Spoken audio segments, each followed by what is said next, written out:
Cameroun, les tradipraticiens prônent l'usage de la médecine traditionnelle dans le système de guérison. En prélude à la journée africaine de la médecine traditionnelle célébrée le 31 août, le docteur Fauban Philippe a organisé la 6e édition du village de la médecine traditionnelle à Yaoundé au Cameroun. Nous, de ces métiers de la médecine traditionnelle, nous voulons changer le mouvement de la médecine traditionnelle. Parce que nous avons vu beaucoup de promotions des écoles, les choses qui ne nous encadrent pas dans la santé. Moi, en tant que coordonnateur, président national de Back to Our Root, nous avons créé ce village, Vimetra. Et le ministre des Arts et de la Couture, avec le premier ministre, chef de gouvernement, avec le chef de l'État, ils ont sollicité, ils nous ont donné l'esplanade. Et nous invitons donc maintenant les vrais guérisseurs. Si tu sais que tout n'est pas vrai, il faut venir, on va te former pour que tout soit vrai. Parce qu'on ne rejette personne. Parce que nous avons vu que les charlatans, parmi ces charlatans-là même, il y a d'autres qui connaissent quand même soigner la dent. Et maintenant, ils ne connaissent pas soigner le ventre des autres. Ils viennent, on va les initier. On ne les rejette pas. Cette célébration a pour objectif de promouvoir le rôle important que la richesse biodiversité des plantes et d'herbes médicinales joue dans l'amélioration de la santé pour tous. Ça guérit beaucoup de choses. Le soubikoumou, la mauvaise toux que quand tu fais oh, oh, c'est-à-dire tu es même couché là-bas, on sait déjà que quelqu'un est malade là-bas, ça ne va pas. Le sang sort, mais ce remède est dedans. Ce qu'on appelle Covid là, Corona, ça a soigné. C'est ça qui a combattu le Corona. C'est ça, ça combat beaucoup de choses. La fièvre typhoïde, ce qu'on appelle le zon. Quand le zon est déjà grave, non seulement le ngomontan qu'on met dedans, il y a d'autres écorces en brousse. Parce que le zon se transforme en ictère, qu'on appelle essoc. Ça lave les voies urinaires, même voir la poitrine est vraiment bien nettoyée et tout ça. Nos grands-parents ne mouraient pas, les jeunes ne mouraient pas à l'époque. Quand un jeune est mort, je me rappelle en 1972, si un jeune gars meurt, ça fait mal et ça dérange. On doit savoir pourquoi le jeune ou la jeune fille est mort.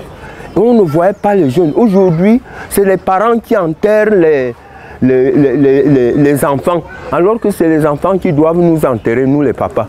Alors c'est très dangereux.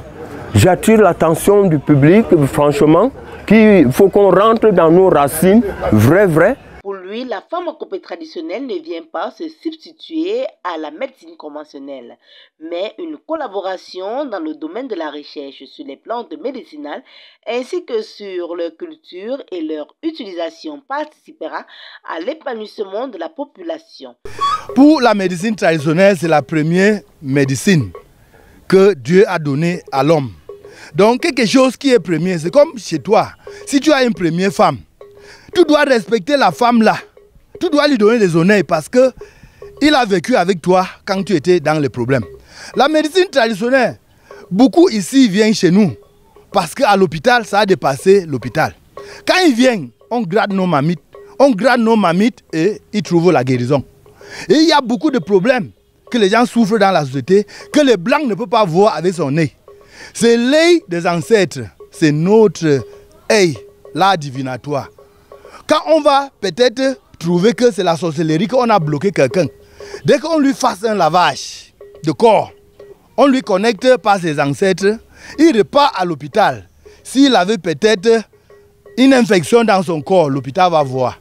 C'est à ce moment-là qu'il y a la vraie collaboration entre la médecine traditionnelle. C'était une occasion pour le thérapeute praticien Babo Fokunian de balader les invités dans l'univers des plantes médicinales et de leur faire découvrir les vertus de celles-ci. Le berceau de nos ancêtres, ici c'est le datrier. Dans le nom scientifique, c'est Cassia alata. Ça soigne la teigne, la maladie de la peau et en même temps, mélangé avec d'autres herbes comme le citron. Et ça là, ça donne le sang. Puisque quand on a l'hépatite, on a le perte du sang. Donc ces trois plantes et d'autres qui ne sont pas ici, ça soigne l'hépatite. Et ça, comme je dis, c'est pour le sang, c'est très important parce que les enfants atteints de drépanocytose ont pris cette plante et ils n'ont jamais eu les transfusions de sang. Donc ça, c'est comme un acide folique naturel.